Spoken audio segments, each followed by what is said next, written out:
It began like so many summer nights in Lanham, Maryland. Quiet, humid, unremarkable.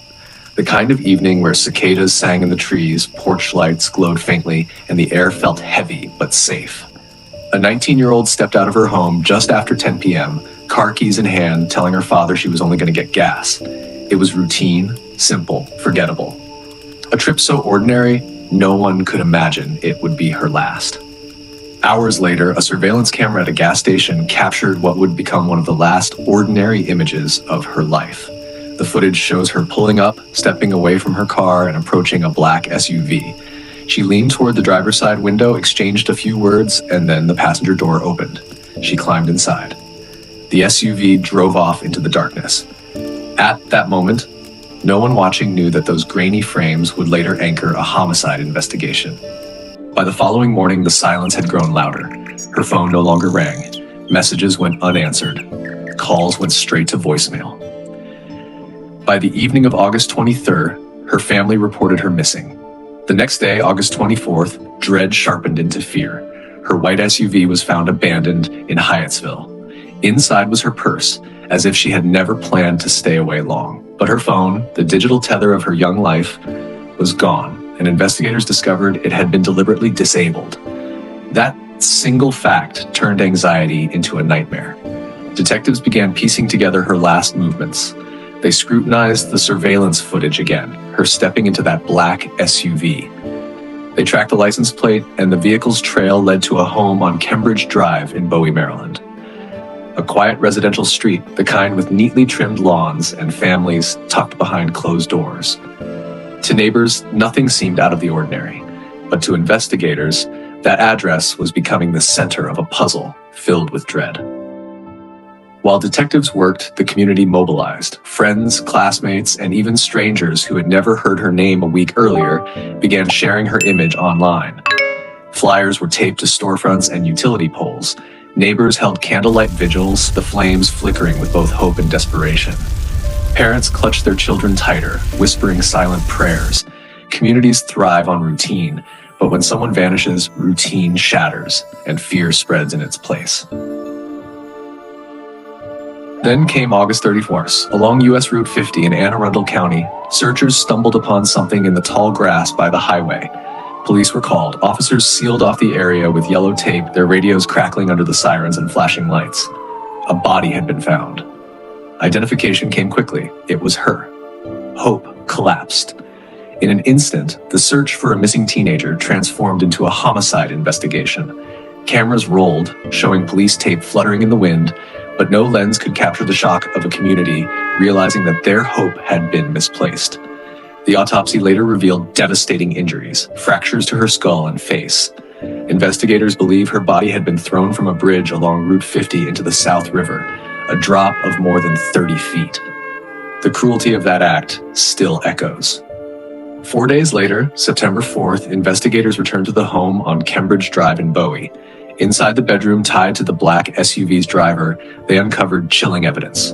Bloodstains, a discarded wig, strands of hair, a broken artificial nail painted in French pink. The same manicure style she had worn, one nail missing from her remains. A roommate told detectives he had heard disturbing noises that night, grunting sounds as if a struggle were unfolding behind that closed bedroom door.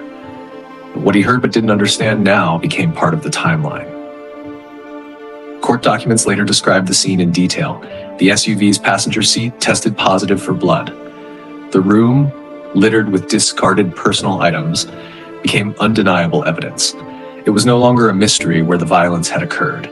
It was here, behind ordinary walls in an ordinary home, that the night turned fatal. By September 5th, authorities announced an arrest. A man from Bowie was taken into custody and charged with first and second-degree murder. He was held without bond, awaiting trial. In interviews with police, he denied involvement, claiming he had spent the evening at a nightclub in Hyattsville, waiting for an ex-girlfriend who never arrived. But the evidence told a different story. Forensic traces, surveillance footage, and eyewitness testimony painted a picture he could not escape. At his bond review on September 8th, prosecutors emphasized the brutality of the case. They revealed that evidence placed him in direct contact with the victim and inside the SUV where blood had been found. The judge ruled he would remain behind bars, no release possible while the case continued. Leaders called the murder senseless violence. Maryland's governor released a statement vowing that every resource would be used to deliver justice. County officials stood before cameras, reminding the public that this case was not just about one crime, but about the cracks it revealed.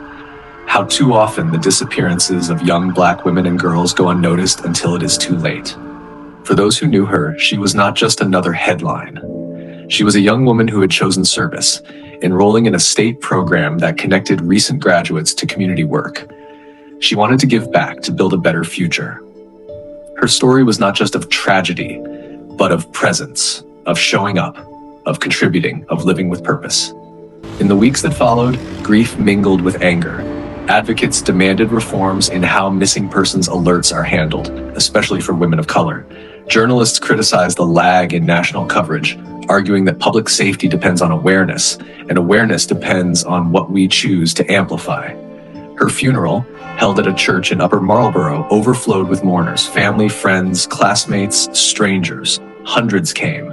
Songs of sorrow rose into the rafters. Eulogies recalled a kind, soft-spoken young woman, someone ambitious, someone loved. People left the service not just grieving, but carrying a sense of responsibility. Today, the story does not end with the courtroom calendar. It continues in quieter places. Candles left by a roadside memorial along Route 50, flickering even in the rain. Flyers still taped to storefront windows, weathered but not torn down.